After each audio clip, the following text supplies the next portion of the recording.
master franchise, c'est très particulier. C'est le droit que va accorder un franchiseur à un indépendant d'être franchiseur à sa place, en quelque sorte, dans un territoire. En général, dans un autre pays que celui dans lequel est installé le franchiseur.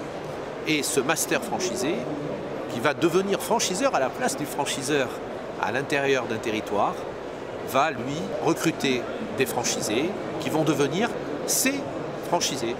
Donc la master franchise, en quelque sorte, c'est un mariage à trois. C'est le franchiseur, le master franchisé, et le master franchisé qui va avoir son territoire, qui va développer son territoire, son activité autour donc du concept qu'il a choisi. Il y a deux cas de figure dans la master franchise. Il y en a d'ailleurs plusieurs, il y en a même encore quelques-uns. Mais il y a essentiellement le franchiseur international, le franchiseur américain, le franchiseur allemand, qui va venir s'adresser à un Français en lui disant « Je n'ai pas envie, moi, de développer la franchise en France et je vais vous choisir pour que vous développiez, que vous soyez, vous, le franchiseur en France de mon enseigne. Je vais donc vous communiquer mon savoir-faire, je vais vous communiquer mon droit d'utiliser mon enseigne et ensuite, eh bien, vous allez vous contracter, choisir des franchisés qui vont devenir vos franchisés. Le risque, c'est surtout de pouvoir bien épouser le concept parce que le master franchisé, il devient franchiseur vis-à-vis de ses franchisés. Donc il va assumer toute la responsabilité d'un franchiseur à l'égard de ses franchisés. Si par exemple il n'exécute pas ses obligations de franchiseur, en quelque sorte, à l'égard de ses franchisés, eh bien sa responsabilité sera engagée. Si son savoir-faire est mauvais, s'il n'assiste pas à ses franchisés, s'il n'a pas le développement attendu, etc., etc. Donc il est à la fois franchiseur vis-à-vis de ses franchisés, avec une responsabilité de franchiseur vis-à-vis de ses franchisés, et il a une responsabilité de franchisé vis-à-vis du franchiseur, entre guillemets, international, qui lui a concédé le droit de développer la franchise sur le territoire national.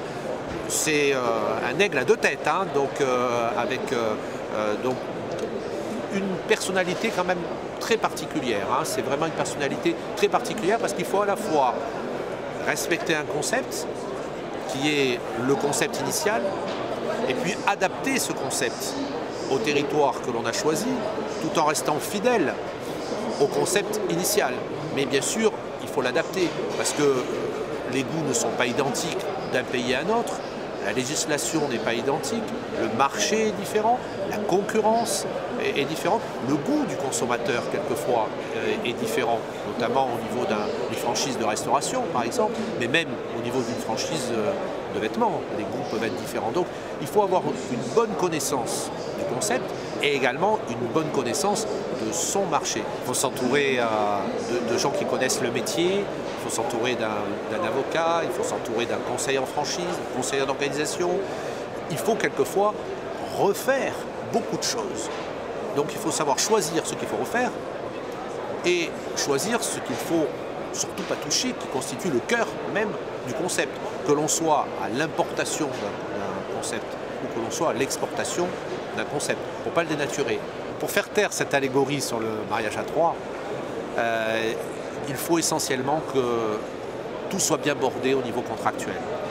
Parce qu'en réalité, la vraie difficulté sur la master franchise, c'est vrai, c'est la fin du contrat. Parce que tout contrat a une fin.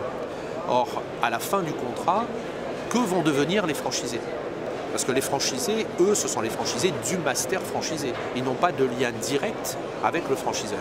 Donc il est absolument essentiel, dans un contrat de master franchise, d'aménager les conditions dans lesquelles, en fin de contrat, que cette rupture soit une rupture, je dirais, normale, fin du contrat, ou que cette rupture soit une rupture anormale, résiliation soit par le master franchisé, soit par le franchiseur en cours de contrat, pour faute par exemple, eh bien que puissent être aménagées les conditions dans lesquelles les franchisés vont pouvoir en quelque sorte remonter leur lien contractuel vers le franchiseur. Il faut que le franchisé, lorsqu'il a affaire à un master franchisé, se préoccupe de savoir ce qu'il adviendrait si le lien contractuel entre le master franchisé et le franchiseur venait à disparaître. C'est essentiel et c'est une question qu'il faut qu'il pose Et il faut qu'il se fasse assister d'un avocat pour aller voir et exiger de voir le contrat de master franchise, qui est souvent en plus rédigé en langue anglaise lorsqu'il s'agit d'un contrat international, d'aller voir quelles sont les conditions dans lesquelles, en cas de disparition du lien contractuel master franchisé-franchiseur, le lien contractuel va se créer en quelque sorte, va subsister, mais se créer entre franchiseur et franchisé.